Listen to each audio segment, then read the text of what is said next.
الحمدللہ رب العالمین والصلاة والسلام علی رسولہ الامین صلی اللہ علیہ وآلہ وسلم اما بعد۔ معزز سامعین و سامعات، السلام علیکم ورحمۃ اللہ وبرکاتہ۔ آج کے موضوع کا عنوان چند رہنما باتیں ہیں۔ اس موضوع کے تحت احقر مفسر قرآن و داعی احسان حضرت مولانا سید شاہ صبغت اللہ بختیاری علیہ الرحمہ کے ملفوظات کی روشنی میں ائمہ اربعہ اور ان کے مسالک فقہ، اسی طرح دیگر علماء کرام سے متعلق چند اہم اور رہنما باتیں آپ حضرات کرام کی خدمت میں پیش کر رہا ہے۔ در حقیقت یہ ملفوظات حضرت شاہ ولی اللہ دہلوی رحمۃ اللہ علیہ کی فکر کے شارح اور ترجمان ہیں۔ برائے مہربانی ان رہنما باتوں کو غور سے سماعت فرمائیں اور ان پر عمل کرنے کی کوشش کریں۔ مولانا بختیاری علیہ الرحمہ نے ائمہ کرام کی شخصیات اور ان کی خدمات پر اپنے ملفوظات میں اس طرح روشنی ڈالی ہے۔ فرماتے ہیں، شروع زمانے ہی سے ان چار ائمہ کرام امام ابو حنیفہ رحمۃ اللہ علیہ، امام مالک رحمۃ اللہ علیہ، امام شافعی رحمۃ اللہ علیہ اور امام احمد بن حنبل رحمۃ اللہ علیہ کو سب سے زیادہ اہمیت حاصل ہے، اور صدیوں سے امت مسلمہ کا بڑا طبقہ ان ائمہ کرام کو اپنا پیشوا و مقتدا، رہنما و رہبر، استاد و معلم اور قائد و امام تسلیم کرتا آ رہا ہے۔ ان ائمہ کرام کے مسالک حنفیت، مالکیت، شافعیت، حنبلیت کہلاتے ہیں۔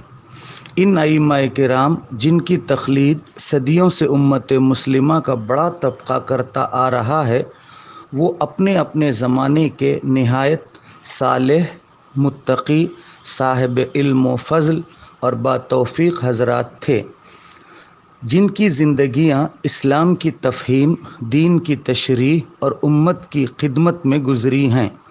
ان ائمہ کرام نے مرضی خداوندی اور مدعائے نبوی صلی اللہ علیہ وسلم کو پیش نظر رکھتے ہوئے فقہی مسائل کو حل کرنے کے سلسلے میں جو روشن خدمات انجام دی ہیں، وہ ان کی زندگیوں کا یادگار کارنامہ اور رہتی دنیا تک امت مسلمہ کے لیے ایک عظیم علمی سرمایہ ہے، جس پر اللہ تعالیٰ کا جتنا شکر بجا لایا جائے اور فخر کیا جائے کم ہے۔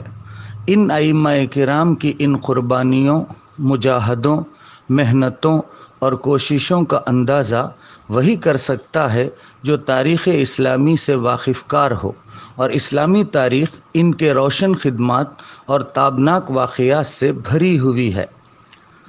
ان ائمہ کرام کی خدمات، تحقیقات اور تدقیقات مسالک فقہ یا مذاہب فقہ کہلاتے ہیں۔ ان ائمہ کرام نے اپنے اپنے زمانوں میں فقہی مسائل سے متعلق اہم اور ضروری تفصیلات کے ساتھ جزوی اور فروعی تشریحات بھی بیان فرمائی ہیں۔ ان ائمہ کرام نے عہد کی مناسبت اور مسلمانوں کے خوب سے خوب تر پر عمل کرنے کے جذبے اور مزاج کو سامنے رکھتے ہوئے تمام کے تمام فقہی مسائل میں واضح تحقیقات اور صریح معلومات پیش کرنے کی کوشش کی ہے۔ یہ ان کی دیانتداری اور خلوص کی دلیل ہے۔ اسی طرح ان کے جذبہ اشاعت علم اور حفاظت علم کا ثبوت ہے۔ در حقیقت فقہی آراء و مسالک ترجیح کے لیے ہوتے ہیں، تبلیغ کے لیے نہیں۔ شروع زمانے سے ائمہ کرام اور سلف صالحین نے یہی طریقہ اختیار کیا، اور ان حضرات نے کبھی کسی مسلک کی باقاعدہ تبلیغ نہیں کی اور نہ دعوت دی۔ یہ سب مسالک حق ہیں اور قرآن کریم، حدیث شریف اور سیرت طیبہ سے ثابت ہیں۔ لہٰذا عافیت کا راستہ یہی ہے کہ جس امام کے مسلک سے استفادہ آسان سمجھے، اس کے مسلک پر عمل کرے۔ علماء امت اور صلحائے ملت نے اس کی بھی وضاحت فرما دی ہے کہ بیک وقت تمام مسالک پر عمل نہیں کیا جا سکتا، کسی ایک مسلک پر عمل پیرا ہونا ضروری ہے۔ اس بات پر تمام علماء امت اور صلحائے ملت کا اتفاق ہے۔ بقول مولانا بختیاری علیہ رحمہ فقہ اسلامی کے 4 ادوار پیریڈز ہیں۔ دور اول میں فقہی اختلافات شریعت اسلامی کے دائرے اور اپنے فطری حدود میں رہے اور مختلف مکاتب فکر اسکول آف تھاٹس کے درمیان اخذ و استفادہ اور احترام کا جذبہ کار فرما رہا۔ دور اول تمذہب کا دور کہلاتا ہے، یعنی وہ دور جس میں حالات اور تقاضوں کے تحت اجتہاد و استنباط اور اجماع و قیاس یعنی قرآن کریم، حدیث شریف اور سیرت طیبہ کی روشنی میں پیش آمدہ مسائل حیات کو حل کرنے کے لیے جو کوششیں کاوشیں ہوئی ہیں انہیں اجتہاد و استنباط کہا جاتا ہے۔ انہی کوششوں اور کاوشوں کے نتیجے میں مسالک فقہ کا آغاز ہوا اور خصوصاً 4 مسالک فقہ یا مذاہب فقہ وجود میں آئے۔ دوسرا دور تہذب کا تھا، یعنی وہ دور جس میں ائمہ کرام نے اپنے اپنے مسلک کو قرآن کریم، حدیث شریف اور سیرت طیبہ کی روشنی میں اجتہاد و استنباط اور اجماع و قیاس کی بنیاد پر دلائل و براہین کے ذریعے آراستہ و پیراستہ کیا اور امت مسلمہ کے خوب سے خوب تر کے مزاج کی رعایت کرتے ہوئے قابل مثال اور قابل تقلید بنایا۔ تیسرا دور تسلب کا دور تھا۔ دور تسلب سے مراد وہ دور ہے جس میں اپنے اپنے مسلک کو ہی صحیح سمجھا جانے لگا اور راجح قرار دیا جانے لگا۔ اس دور میں مسلکی اختلافات میں شدت پیدا ہونے لگی اور فقہی مسائل میں غیر ضروری بحث و مباحثے کا دروازہ کھل گیا، جو آگے چل کر تعصب و تہذب کے دور میں داخل ہو گیا۔ چوتھا دور تعصب و تہذب کا دور تھا۔ تعصب و تہذب سے مراد وہ دور ہے جس میں امت مسلمہ کا ایک طبقہ عصبیت اور گروہ بندی کا شکار ہو گیا اور اپنے مسلک کے سوا دوسرے مسلک کو غلط ٹھہرانے لگا۔ اس طرح چوتھے دور کے بعد سے امت مسلمہ میں غیر ضروری بحث و مباحثے شروع ہو گئے اور مسلمان ایک دوسرے کو غلط ثابت کرنے لگے۔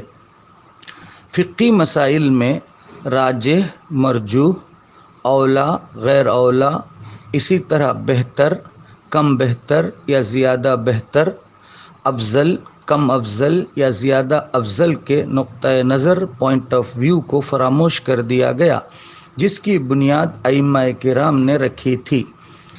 آج تک یہ سلسلہ جاری ہے اور ہم مسلمانوں کا ایک بڑا طبقہ فقہی جزوی اختلافات اور مسلکی فروعی مباحث میں پڑا ہوا ہے، بلکہ جزوی فقہی اختلافات اور فروعی مسلکی مباحث مقصد اسلام بنے ہوئے ہیں۔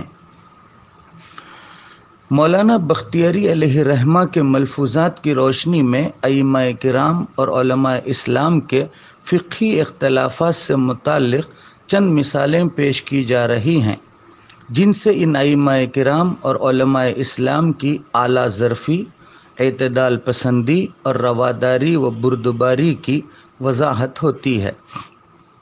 ان مثالوں کو پیش کرنے کا بنیادی مقصد ہم مسلمان ان حضرات کرام کے نقش قدم پر چل سکیں اور فقہی اختلافات میں راہ اعتدال پر گامزن ہو سکیں۔